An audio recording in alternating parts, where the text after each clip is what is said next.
This is where we're going to take a look at Notre Dame USC. Huge win for Notre Dame. Ended up basically punching their ticket to the college football playoff. And first thing we're looking at is just the run game. Of course, Notre Dame leaned on the run game, 260 rush yards. Riley Leonard, Jeremiah Love, Jadarian Price were the three guys that rushed the football. That's it. And they had 260 yards combined. Really good day for the running game. We're going to jump right in right here. The first thing we're looking at is counter. And on this one, we're running a quarterback counter. Pretty heavy set. You've got two tight ends in here. So you got tight end, they motion this guy in, just get an extra body, and they're running counter. Everybody else is down blocking here, block back, gap hinge. And the counter is really from the guard. And this running back is going to lead here to the front side linebacker as well. Quarterback just catches it, shows pass for just a little bit, lets his guard get out in front, then gets in behind this running back who's leading up on 13. Running hard right here. Riley Leonard, of course, toughness right here from your quarterback. Got to fall forward on a 4th and 1. See if we can get the first down, and right there it gets just enough on that counter run to keep the drive alive for Notre Dame right here, right before halftime. Now look, same play right here, pretty much the same set. They got two receivers on this side, but really two tight ends. And running counter again to the left, so everybody's going to block down, probably double that to the backside linebacker, pull the guard to kick, gap hinge, he's stealing as well. Running back's going to lead in for the front side linebacker, maybe that corner. So right here, again, great double team right here, working up to the linebacker, kick, got a play side shoulder on, a lot of movement right there, a little bit undersized right there, that outside linebacker spot, and the running back leading all the way out here to basically the corner that's fitting in right there that should have been manned up on that tight end. And this is a great read here by Riley Leonard. Understand, hey, we've got to get vertical, get behind this double team right here from the tight end and the tackle, who also does a really good job. So right there, getting hip to hip, tight end getting off right there to that linebacker, so they got a body for a body. Even though 13 squeezing pretty hard, there is a lot of movement. You can see how much movement this guard is getting. Blocks him back. Just the mass of 50 right there based on 13 is going to get a lot of movement right there. Riley Leonard going vertical, goes up and over, gets the end zone again. Quarterback counter, showing toughness right there for Riley Leonard and the Notre Dame offense. Being able to finish short yardage, goal line situations with quarterback counter. Another look here of counter, but just a little bit different now. It's a GT counter. And Notre Dame, we're going to see a lot of this set. So you got tight end, two receivers, tray set. Something that they found as far as this alignment that they really like. But on this, blocking down, block down, first thing backside, pull to kick. Again, kicking 13. They did that all night. And then wrapping for the front side linebacker. There was going to be 4 rolling across. And again, just hand off right here. If this guy squeezes hard, could get a pull here, so that slows him down just a little bit. Want to try to get play side shoulder. Again, 50 on 13. Just the mass. 13 hated his life for most of the night. Kick, lead up to the linebacker. Great patience here by the running back. Of course, Jeremiah Love, one of the best running backs in the nation. And once 13 gets kind of mollywopped, he just lets everybody get out in front. Then he bounces this thing to the outside. Turns this into an exposed play right here on 1st and 10. Again, squeezing hard by 13. He just really can't make a play. He's just undersized, getting pretty much handled there by 50. And 50 is Rocco Spindler, so a really good football player. Tough interior lineman right there out of Michigan. Is able to get a lot of movement right there on 13. And they kept pulling him, kept hitting 13. You know, this dude was really sore the next day because they just absolutely mollywopped him as many times as they could and bigger players on the field. After you get into the counter, now, of course, we're going to get into Notre Dame's favorite run play. Denbrock loves to do this and just run an inside zone. So you get double teams up, double team there up. He's going to work this inside gap to whoever shows up. If he squeezes, great. Go ahead and take him. If not, we'll just keep working just downhill, reading those double teams. A lot of space here from USC's defense, and you see how wide this outside linebacker is. Still too high look. So really only 6 guys in the box, and you got 6 guys to block. So this should be great. I mean, this is on a 1st and 10, and right there, as you see, double teams getting a lot of movement up, almost straight up. This tackle is just basing basically to the backside because he's all the way in the C gap. Tight end bases that end, who is pretty wide, and now, again, full head of steam, right downhill, light box. Notre Dame's rolling right here. Explosive play, 15 yards plus right there with extra effort here by those linemen. Of course, if there's anything good going on, those guys are going to be out there just absolutely rolling people up. So great job right there, Jeremiah Love falling forward, and O-line getting a little bit extra push there as well. Sure, we got his goal line, and right here, just basically a wedge, just quarterback sneak, but from the shotgun, you hand it to the running back. So whatever you say, running back, we're just going to wedge everything down, give you the football, find a way to get in the end zone. And that's what happens right here, just vertical movement. USC does create a pile here, but you see just the heels of the offensive line. They're starting to get push, and they're getting into the end zone. So right there, this is a really good play. And there are going to be some unblocked guys, like an unblocked guy from the outside in. Great, he's got to fold in. He's going to have to tackle us and stop us from getting into the end zone. And right there, can't do it. Jeremiah Love falling into the end zone. And just the movement there from the O-line. And you see how everybody's moving. They got 2 or 3 guys already in the end zone. Obviously, they did make a pile, but that's fine. Playing good teams, they're going to do that some. They're going to hold their own. But right there, Notre Dame getting enough movement, making those guys tackle. Jeremiah Love, being a better player, falls forward for the first touchdown right there for Notre Dame. Great look here of just what you're looking for inside zone. So right here, USC walks everybody down and trips look. So 10 personnel set. Looks like they're playing some sort of a cover 1.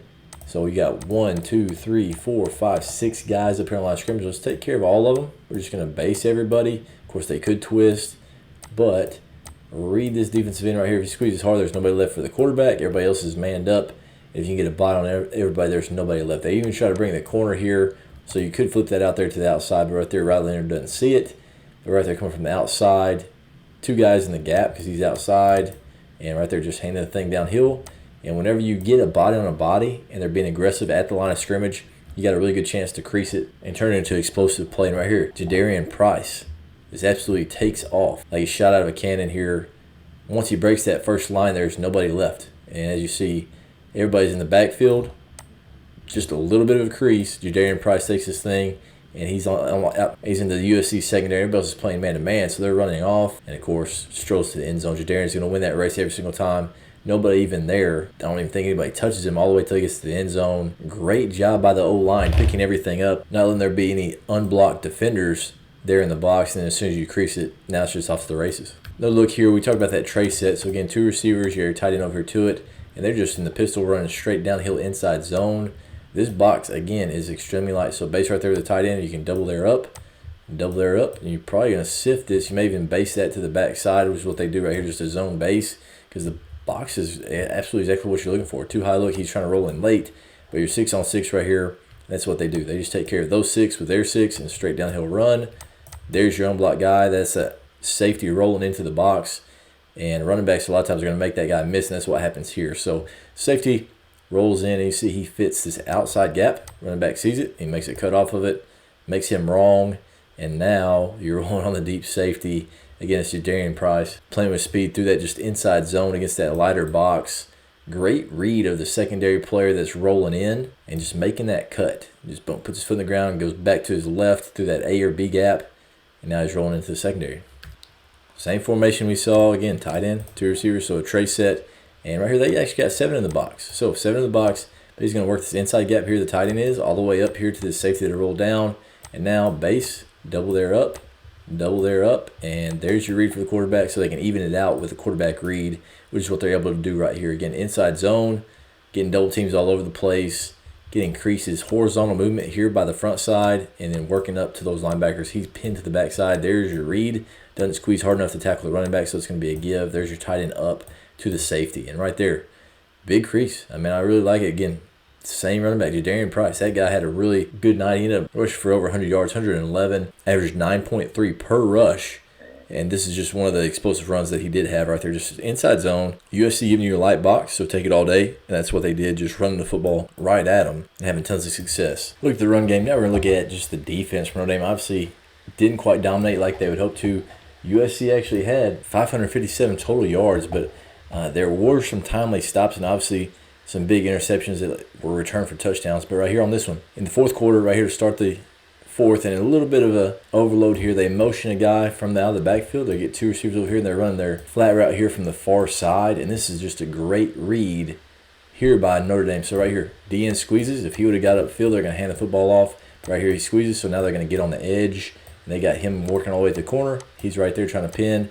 He's going to the flats. And you got to react. You got to get off football. You got to get off blocks right here and run to the football. And that's what happens on this. Quarterback just flips it down, as you see. Keeping contained. He's keeping contained in his safety. Where did he come from? He came from all the way back here on the backside. He rolls. And when that guy rolls, now the other safety is rolling down. He sees what's happening there in the flats. And now he is flying down inside out.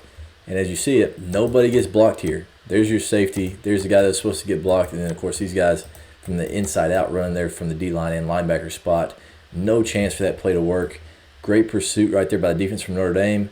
And safety realizing what's going on, rolling down while the other guy rolled back, making a big stop right there on a 1st and 10 to start the fourth quarter. Of course, here is a huge play, and it's just RPO here. And it's a 35-28 game. This is still a ball game right here. If USC goes down and scores, it's 35-35. with 4 minutes left in the game. I mean, tie ball game with 4 minutes left in the game right here. Tries to throw a fade. And on this one, unbelievable play. And this is Christian Gray. Just great body control and then great job finishing on that. Just a fade. They thrown it up. And, of course, keep your feet. And now an escort all the way down the sideline. Even had to take the big block there on the quarterback. And he's absolutely out the gate. You got 4 or 5 guys out in front. That's a heck of a play. Great job right there. 4 minutes left in the game. Making a play on a fade and finishing in the end zone right there. Huge play for Notre Dame. Going up 2 scores against USC. Even though USC just gave up a pick 6 and made the ball game 42-28 as opposed to having a chance to tie the football game. So now they're down 14 and they drive the ball right down. This is on 4th and 6 on the 13-yard line. So quarterback's got to try to get this ball out of his hands. A little bit of pressure. And as you see, they do have some unblocked guys and they're actually getting torched here up front for USC. Running back gets ran through as well by the linebacker. Quarterback just throws it up. Doesn't see the safety rolling down. And he undercuts it right there. He throws off his back foot. Easy interception right there for Xavier Watts. And right there, he's got it with a head of steam. And nobody's going to catch him right there. The O-line has no chance. The quarterback already got tackled. No chance. And, I mean, they're throwing up the fight on right here as they're going into the end zone. So, right here, it goes from possible 35-35 with about 4 minutes left to 2 pick sixes, making it 49-28. Unbelievable turn of events right there for Notre Dame, blowing this game wide open with a couple defensive scores late in the 4th quarter. This is a great look right here. Of course, when you play Lincoln Riley, these lines get really long because they're going to have to protect for a long time. So they're running deep routes, deep crossers, different things like that. Half roll play action here for USC and just a pursuit right here. So great job right there getting off a block, getting him off balance, and getting to the quarterback. But right here, on this one, Junior's not able to finish the quarterback, but he does push him up in the pocket, and Gabriel Rubio, 97, is the guy that's kind of the beneficiary of it. So right there, Tulamaka gets him to step up, and Rubio finished it right there with a sack. Huge play. Great job there by defense, continue to pursue, knowing that they are going to try to throw the ball deep. Great job here by Jaden Osbury as well, seeing that back trying to check out, which might have been the throw, with that guy stepping up, trying to get the ball out of his hands before he gets sacked. But right there, great play by Junior. And then, of course, Rubio finished that thing off, get the quarterback on the ground, which is really tough to do. I think Maiava's a really good quarterback and going to be good for years to come. But right there, finishing it with the sack. Huge play right there for SC in a tie game at 7-7 in the 2nd quarter. Another look right here of just the pursuit and Notre Dame's defense just being in the right spot and playing extremely hard. And on this one, swing. It's one of those things that USC loves to do. Is man-to-man. He's coming here trying to crack. Got to crack, replace this, slide in there and try to make a play. And that's what happens. The crack doesn't get there in time. Safety flies in there, shoots his guns low, so he's not able to run. And right there, he has the sidestep. And now the guy that was manned up on 10, now he's in there trying to fight. And, of course, the DBs love to tackle. This is a really physical group on the back end, and that's one of the things that's going to set Notre Dame apart. They're diving in there trying to make plays. And, of course, corner flying in there that was man-to-man. Now he ends up making a play, being physical, and, of course, D-line right there running. Of course, Riley Mills flying in there from the D-line spot, trying to make a play as well. So defense is absolutely getting after it, and this is early in the game. This is in the first drive here for USC. Not allowing those dudes to get in space and get rolling early in the game. Now we're going to take a look at just some of the passing game from USC. The most creative pass of the night was out of a punt formation, and on this one, it looks like they're trying to run a reverse. As you see, the ball gets snapped to the up back. They're running reverse. Punter goes that way, but you're really trying to block here and then release with the tight end who's the eligible receiver. So they toss right here at 26. And this is actually Tyler Buckner. I mean, we got a Tyler Buckner sighting. He stops right there and he drills the ball to a tight end that's wide open after he releases. And right there, as you see, blocks. Once he starts to chase, thinking it's a reverse or whatever it is, now he releases, and Tyler Buckner, former quarterback, is able to lay it out there. Easy completion right there. Obviously, if you see a former quarterback out there, you would think that something would be up, but USC didn't quite see it. Great design. Great job calling that being aggressive. I mean, again, guys, it's the Catalina wine mixer. This one, you got to win to get to the playoff. So they're going to pull out all the stops. Right here's a play that just really simple, but it's also really elegant. So right here, motioning in. This is on a 4th and 1. This is an amazing call. You got a tight end fullback, and they sprint to it. So motion in, and he just runs a speed out right here on the corner. Of course, whenever you stop this right here, once the ball gets snapped, he's square, but he's got his hips to the inside. So this is a great job. Now he's got to flip his hips. He's kind of off balance. He's not got his feet set. I'm going to just speed cut that, run away from him, and throw this thing on time. Easy throw and catch right there. First down Great call. I mean, great aggressive call. I mean, great setup as well, knowing that's man-to-man, motion in, sprint out to it, speed cut. And that really got that DB's hips in the wrong direction where he wasn't going to be able to guard that. So really good call. Great design there by Denbrock. Notre Dame also found something they really liked with their tight ends in the seam or, smash area. And right here, it's just a slot fade. So the difference between a smash and a slot fade is right there is that he just looks over the inside shoulder, knowing that's going to be a one high look. And you see these safeties, they're playing pretty tight to the box. You're one-on-one here with the big body tight end on 13. 13 had a tough night. He got absolutely smoked with those pullers. And then right there, tight end, you're one-on-one. Riley Leonard just lays this thing out there to you. And you're already toasted, man. About 2 or 3 yards, easy throwing catch. I mean, as far as a slot fade on the 12-yard line, no catch and throw easier than that one. 13, I mean, maybe he's going to be a good player, but right now he's a little bit overmatched right there with those tight ends and still having to fill in there and try to play those guards as well. Another look here, trying to throw this slot fade or smash again. Probably same thing over here, but on this one, again, 4-man rush, playing back, and on 1st and 10 right here, Riley Leonard does what makes him so special, being able to move the pocket and get out of pressure. And right there, just 4-man rush, gets out of contain, and now everybody's got their back turned. Just how athletic he is. I think he's a little more athletic than people even thought he was whenever he got to Notre Dame. Now, the quarterback run game is so much of a threat to the defense that they have to play a lot more basic. And I think that's what USC had to do a lot of times because they knew that the quarterback could take off at any moment and burn him right there with his feet. But right there, not sure why we're jumping. Let's go ahead and get down. I mean, if you want to run through somebody, I get it. You try to get into the end zone, but definitely don't go up and over, man. That just doesn't seem like the greatest thing, especially thinking that we're probably going to end up into the playoffs as well. But tough kid, extremely athletic. Having a guy with legs that can just get out there and outrun the defense and make that play that's not always there is a huge plus for this Notre Dame offense. Another look here of just a corner route. And on this one, again, a blitz, 13 blitzes. One high look, he's got to roll down, try to play that, and press it outside so you know you're going to be one-on-one with your tight end going to the corner route. And this is just a really good throw and catch. Put the ball up high. Know you got a bigger body tight end. He goes up and makes a play right in the corner of the end zone. Comes down with it. Just a great hands catch. And great job finishing in the end zone as well there. For Mitchell Evans right there. One of his 5 receptions. Big tight end. Coming down with huge plays. Especially red zone goal line can be a big mismatch for those DBs, whether it's a safety, whether it's a corner trying to play that guy. Great ball skills. And also the placement right there by Riley Leonard is exactly where you need it. Because that's pretty tight coverage. With all that being said, man, it was a fun night for Notre Dame. Tough game. I mean, SC is a good football team, but that should obviously punch a ticket for Notre Dame into the playoff. It'd be interesting to see. Hopefully they can get a home playoff game. It'd be awesome to see Notre Dame in December with a home game. But anyway, appreciate you guys watching. If you made it this far, click this video right here. It's what YouTube thinks you'll like, and we'll see you guys again in the next video.